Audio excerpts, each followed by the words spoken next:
Hi, welcome to this video. We're going to look at NMR past paper questions from the OCR spec. The question I'm going to look at today is attached below at the bottom. So if you go into the links below, you can actually see the question. So I suggest you go away, give the question a go, and then come and have a look at the video, which then explains how to work out the answer. So this question starts with empirical formula. So we have our carbon at 73.15, we have our hydrogen at 7.37, tells us there's oxygen in there as well. So we can work out from this our oxygen is going to be at 19.48%. Going to then divide each by their AR, which gives us 6.096, 7.37, and then 1.2175. And then I divide all of them by the smallest, and that gives us pretty much, I'm rounding up and down just slightly, 5, 6, and 1. So our empirical formula is C5H6O. Our master charge ratio of this, or the MR, is 82.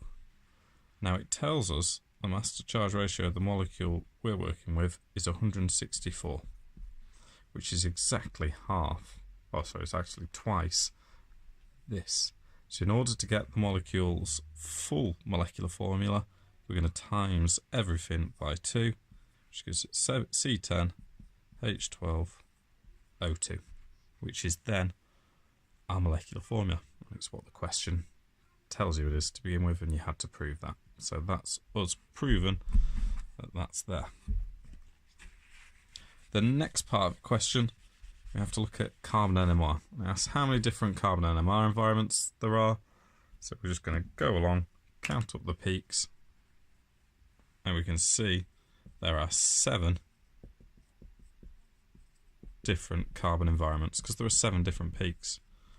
Now some have got different numbers of carbons in, got different height peaks, but we're okay with that, with different peaks. The next part talks about then the proton NMR. So we'll have a look down, and it asks part 1, there we go, see part 1, why was TMS added? And TMS is a standard that we reference everything else against. So once we know where TMS appears, we can then judge where everything else appears. So if we just make sure the key term there is that TMS is the standard. Part 2 asks us what information can be deduced about the compound L from the integration trace. This tells us how many hydrogens we have in different environments. So we've got 3 peaks, we've got 3 environments. First one have 5 hydrogens in, next one has 6 hydrogens in, or 1, maybe not quite the next one, so I've jumped 1. Next one has 1 hydrogen in, and the final one has 6 hydrogens in. And we'll look at that in more detail. Now this I'm saying it's got 5, 6 and 1. It's a ratio of the number of hydrogens. In this case it's 5 to 1 to 6, but I know there's only 12 hydrogens in this compound because we worked that out from the empirical formula earlier, so it's got to be 5, 1 and 6. Part 3, then using all this information so far in A, B and C, determine the structure of compound L. So let's have a look first of all at our carbon NMR. We'll start with our carbon NMR, and there's 3 key peaks we want to identify in here. So the first one is the peak at 185, and if you check your data sheet, which is also attached below, then we should identify that that should say parts per million, that is an ester.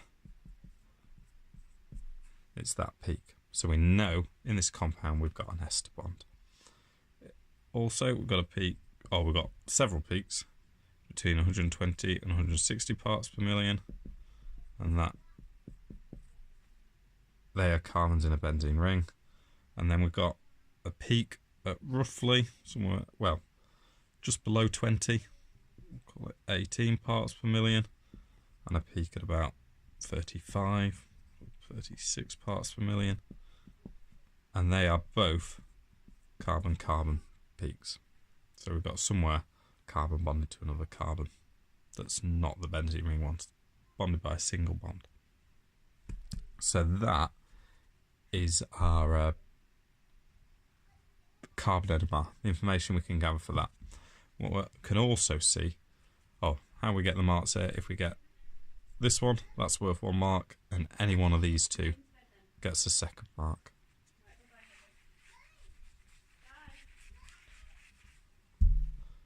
So now we're going to look at the Nmr peaks, and we've got 3 to look at. The first one is it's a mess. It occurs between 7 and 8. So from that we can tell it's going to be a benzene ring. We can also see the integration ratios written by the side. So there are 5 hydrogens in here. What we can't tell is what they're all next to. It's just the peaks are all a mess here. It's impossible to decipher anything really there because it's so disordered. So the neighbouring hydrogen's difficult to tell. So we can only really see 2 bits from this. But the fact it's got 5 hydrogens tells us something about its structure. It tells us that there's a bond off somewhere, and that goes to something else. So we've got here, put an R there. We've got 5 hydrogens, 1, 2, 3, 4, 5, and then we've got one of the carbons doesn't have a hydrogen on, and that's because it must have a bond to something else.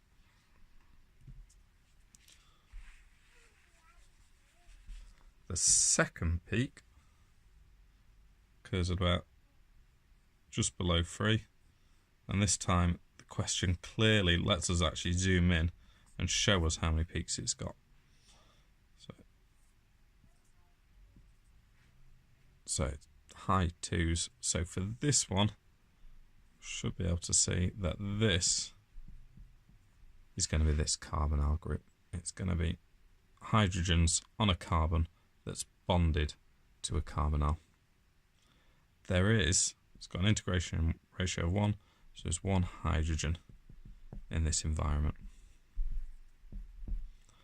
And then it is a heptat. It's got 7 peaks, so there are 6 neighbouring hydrogens. So in environments next to this, it's going to have 6 neighbouring hydrogens. So we can start to have a quick look at this structure.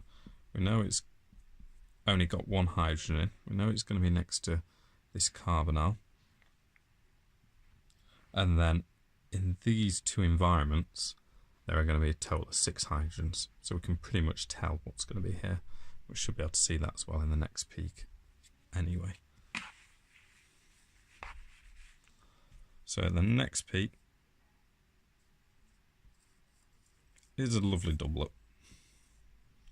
Integration ratio 6, and it occurs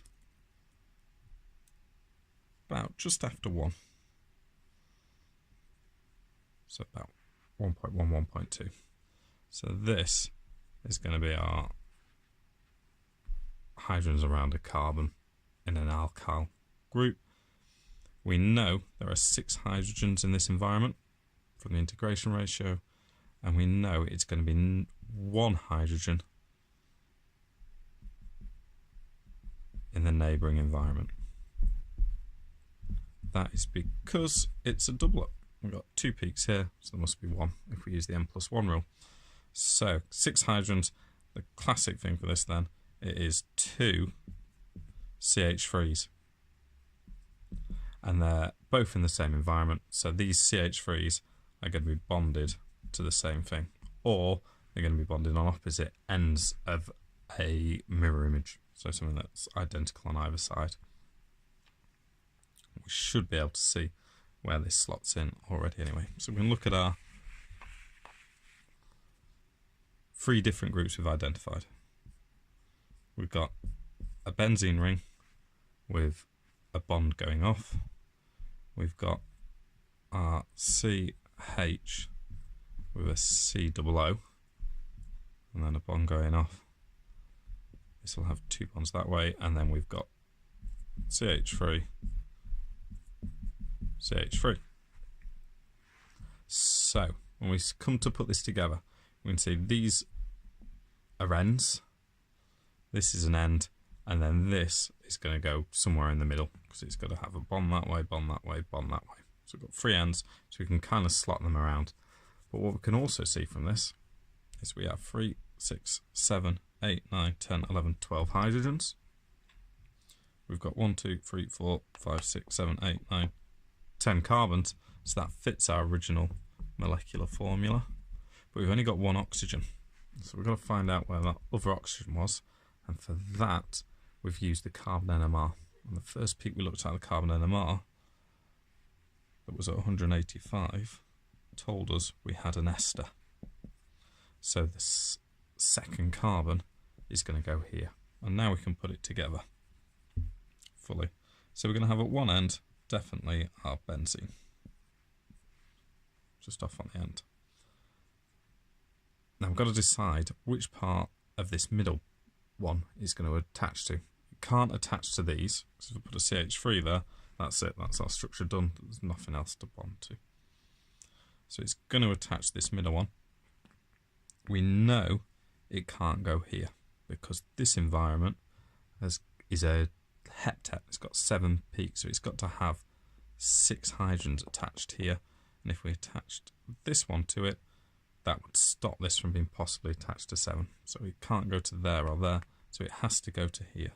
So we put our O there, our C double O, then our CH with 2 bonds off. So that's those 2 attached. So the 2 CH3s have got to go here and here. So what I like to do now, is once I've got my final structure, is just to quickly draw what that would look like in an NMR spec. So I'll have, in this one, I'd have a benzene. I've got 8, so I'm not going to give myself enough space here. Go down to 2. Benzene here, so we get a load of mess there. I'd have this CH, which is next to a carbonyl, so that got about 2, and it'd be a heptet. And then I'd have lower down, these 2 in the same environment, they're going to be low down, and they're going to be a doublet. So I can then compare this to what the original one was, and I can see, yeah, that's exactly the same as what the original one was, so I must have made the right structure. And this, checking your answer, is an absolutely brilliant way to tell, have you done this right or not? So that was the first question. Hope it went well. Hope if you didn't spot certain bits, you now can go and try another one and hopefully do a bit better on the next one. Good luck.